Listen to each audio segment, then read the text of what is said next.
సింహం వారి గనక చూసుకున్నట్లయితే గురువు మీకు 12వ భావంలోకి వస్తున్నాడు. 12వ స్థానంలోకి వస్తే ఏమిటంటే అంత లాసా ఖర్చులా అనుకుంటూ ఉంటారు. ఇక్కడ ప్రతిసారి 12వ భావంలోకి రాగానే లాసులు ఖర్చులని కాదు, ఇక్కడ మిగతా విషయాలు కూడా ఉంటాయి, చెప్తాను. అయితే 3 మంచి విషయాలు, 3 జాగ్రత్తలు ఉంటాయి గురువు ఎప్పుడైనా సరే 12వ రాశిలోకి వస్తున్నందుకు. ఈ యొక్క అంశాలు చెప్తుంది నేనైనప్పటికీ చెప్పిస్తుంది సాక్షాత్ లలితామ్మవారిగా భావిస్తూ ఆ లలితాంబిక అమ్మవారి యొక్క అనుగ్రహం మీకు పరిపూర్ణంగా కలగాలని మనస్ఫూర్తిగా కోరుకుంటూ ఇక్కడ గమనించినట్లయితే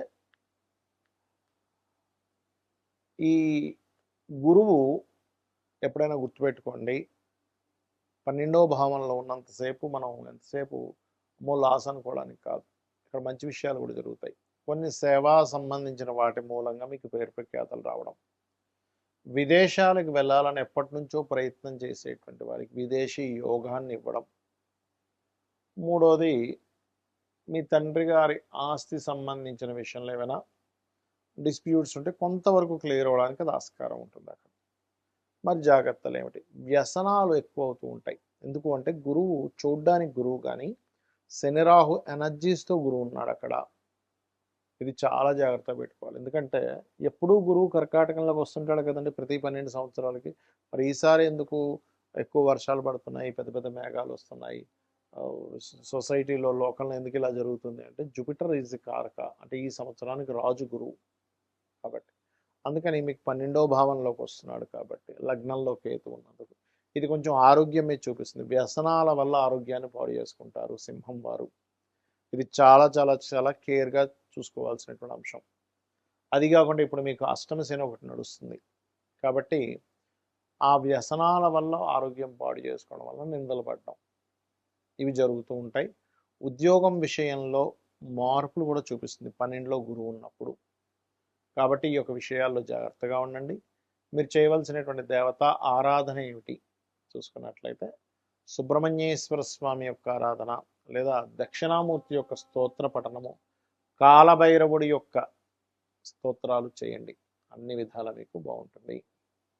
గురువు కర్కాటక రాశిలోకి మారుతూ ఈ సంవత్సరం మనకు పోయిన సంవత్సరం ఎలా అయితే వృషభంలో ఉన్నటువంటి గురువు మిథునంలోకి, మిథునం నుంచి మరలా కర్కాటకంలోకి వెళ్ళి మళ్ళా కర్కాటకం నుంచి మిథునంలోకి వచ్చి కూర్చున్నాడు. ఈ సంవత్సరం కూడా 3 రాసులు అంటే మిథునంలో ఉన్న గురువు ఇప్పుడు మనకి కొత్త సంవత్సరాన్ని మిథునంలో ఉన్నాడు. అలాగే కర్కాటకంలోకి వస్తున్నాడు జూన్ 2కి, నవంబర్ 1కి అలాగా సింహంలోకి వెళ్ళి కేతుతో కనెక్ట్ అవుతున్నాడు.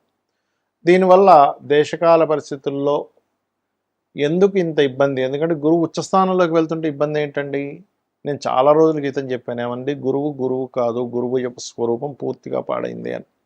అందుకే చూడండి విపరీతమైన ఎండలు, విపరీతమైనటువంటి వర్షాలు, ఒక రకమైనటువంటివి అన్నీ కూడా చెప్పుకున్నాం, మన యూట్యూబ్ ఛానల్లో ఉన్నాయి. అదేదో అంటే విపత్తు వచ్చేస్తుంది అనేటువంటివి మనం వింటూ ఉన్నాం వార్తలు. ఎందుకు కారణం ఏమిటి అంటే సర్పదోషాన్ని ఇన్నర్గా క్రియేట్ అవుతుంది అక్కడ. సర్పదోషం ఎలా క్రియేట్ అవుద్ది? రాహువు వల్ల, కేతువు వల్ల. రాహుకేతువులు ఇంకొక గ్రహంతో కంజక్షన్లో ఉన్నప్పుడు సర్పదోషాలు క్రియేట్ అవుతూ ఉంటాయి కదా. రైట్. అయితే ఈ కంజంక్షన్ విషయంలో ఇక్కడ ఒక మంచి కంజంక్షన్ కూడా ఉంది, అది కూడా ఏంటో చెప్తాను. ఒకటి, కర్కాటక రాశిలోకి జూపిటర్ ఎంటర్ అవుతున్నందుకు జలప్రలయాలు, జలం మూలంగానే కొన్ని వైరస్లు రావడం, ఈ కుజుడి మీద ఈ గురువు మీద కుజుడి యొక్క దృష్టి ఉన్నందుకు ఆ యొక్క దృష్టి మూలంగా కొన్ని యుద్ధ సంబంధించిన అనవసరమైన ఉద్యమాలు, వద్దన్నా సరే పిచ్చి పిచ్చి ఉద్యమాలన్నీ కూడా జరుగుతాయి ఈ లోకంలో. విపరీతమైనటువంటి కొన్ని ఉద్యమాలు జరగనున్నాయి, గుర్తుపెట్టుకోండి. అవి తలా తోకా లేనటువంటి ఉద్యమాలు. అనవసరంగా ఎందుకు చేస్తున్నారా ఇప్పుడు ఈ ఉద్యమం అనుకోవడం. కొన్ని మంచివి కూడా జరుగుతున్నాయి, మంచిగా ఉండవని నేను చెప్పట్లే. పాపం వాళ్ళ న్యాయం కోసం పోరాడేవి కూడా ఉంటాయి, అందులో ఉండవని నేను చెప్పట్లేదు. ఎందుకంటే కుజుడు ఓన్ హౌస్లోకి ఉండి గురువుని చూస్తున్నాడు. కర్కాటక రాశిలో ఉండే గురువు, కర్కాటక రాశిలో ఉండే గురువు అంటే ఏంటి? విద్యార్థులు, విద్యా సంస్థలు, విద్యా సంబంధించిన విద్యార్థులు కొన్ని ఉద్యమాల్లోకి ఎంటర్ అవ్వడం ఇస్తాడు ఇక్కడ. ఎందుకండి ఏం గురువు మంచి ప్లేస్లో ఉన్నాడు కదా, కుజుడు కూడా ఓన్ హౌస్ నుంచి చూసుకుంటున్నాడు కదా అంటే ఇక్కడ మనం అర్థం చేసుకోవాల్సింది, గురువు శని రాహు ఎనర్జీస్తో ఉన్నప్పుడు సర్పదోషాన్ని క్రియేట్ చేస్తూ ఉంటాడు. అందుకే మనకి ఇంకా విపరీతంగా వార్ స్ట్రాటజీస్ ఇంకా పెరగడం జరుగుతూ ఉంటుంది. అలాగే మరొక విషయం ఏంటంటే ఈ జలప్రలయాలు అనుకోండి, పశువుల మూలంగా అంటే కొన్ని జంతువుల మూలంగా కూడా వచ్చేటువంటి వైరస్లు అనుకోండి. కుజుడు కొన్ని జంతువులకు కారకుడు కూడా తీసుకుంటాం మనం. కాబట్టి వాటి మూలంగా అవ్వడం అనేటువంటిది జరుగుతూ ఉంటుంది. మరి ఈ యొక్క ప్రభావం ఇలా ఉన్నప్పుడు అందరూ చేయవలసినటువంటి రెమెడీస్ ఏమిటి? ఇక్కడ మీ లగ్నం తెలిసినా, మీ రాశి తెలిసినా తెలియకపోయినా, మీది ఫలానా నక్షత్రము అని చెప్పి మీకు తెలిసినా తెలియకున్నా కూడా మీరు చేయవలసినటువంటి పరిహారాలు ఏమిటి ఇక్కడ అని చెప్పి చూసుకున్నట్లయితే, ప్రధానంగా ఇక్కడ మీరు చండీ, మీ ఇంట్లో మీరు చండీ చేయించుకునే స్తోమత కనుక మీరు కలిగి ఉన్నట్లయితే ఖచ్చితంగా ఇంట్లో చేయించుకోండి. Point number 1. రెండవది ఏమండి, మాకు అంత స్తోమత లేదు, ముందే డబ్బులు లేక మేము విలవిల్లాడిపోతున్నాం, మళ్ళీ ఇప్పుడు ఈ చండీ ఎక్కడ చేయించుకోవాలి, చాలా ఖర్చుతో కూడుకున్నది అంటే సామూహికంగా ఆలయాల్లో చేస్తూ ఉంటారు. మీకు దగ్గరలో ఉండే వాళ్ళు చాలా తక్కువ ధనానికి చేస్తూ ఉంటారు, ఎందుకంటే సామూహికం కాబట్టి అందరికీ అది షేర్ అవుతుంది కాబట్టి అలా వెళ్ళి చేయించుకోండి. అది కూడా లేదండి, చాలా ఇబ్బందుల్లో ఉన్నాను, మీరు డబ్బు ఖర్చు పెట్టకుండా రూపాయి కూడా ఖర్చు లేకుండా ఇంకో 2 ఉపాయాలు ఉన్నాయి. అవేమిటి? చండీ జరుగుతున్నటువంటి ప్రదేశానికి వెళ్ళి కూర్చోండి, శ్రద్ధగా, భక్తిగా, శ్రద్ధగా అక్కడ కూర్చుంటే చండీ చేయించిన దాంట్లో పావు వంతు అంటే 25% ఫలితం మీకు ఖచ్చితంగా వచ్చి తీరుతుంది. అందులో ఎటువంటి సందేహం కానీ సంకోచంగా లేదు. ఇది శాస్త్రాల్లో చెప్పినటువంటి అంశం నేను చెప్తున్నాను నేను మీకు.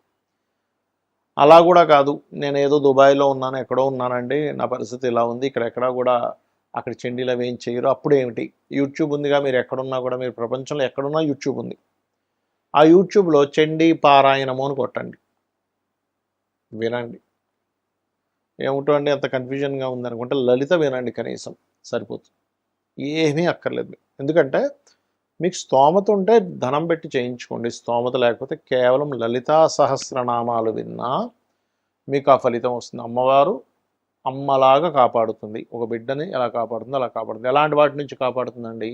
అనవసరమైన విపత్తుల్లో మనం చిక్కుకోకుండా, గోచార గ్రహాల్లో ముఖ్యంగా గురువు కర్కాటకంలోకి అతిచారంలో, ఈ అతిచారం వల్ల ఏమిటంటే మనం లాస్ట్ టైం కూడా చెప్పుకున్నాం, అతిచారానికి ముందే చెప్పాను ఏమంటే గోల్డ్ రేటు, సిల్వర్ రేట్ ఎలా పెరుగుతుందో పిచ్చి పిచ్చి పెరుగుతుందని. అలాగే ఇప్పుడు కూడా పెరిగేటువంటి యోగాలు ఇస్తూ ఉంది.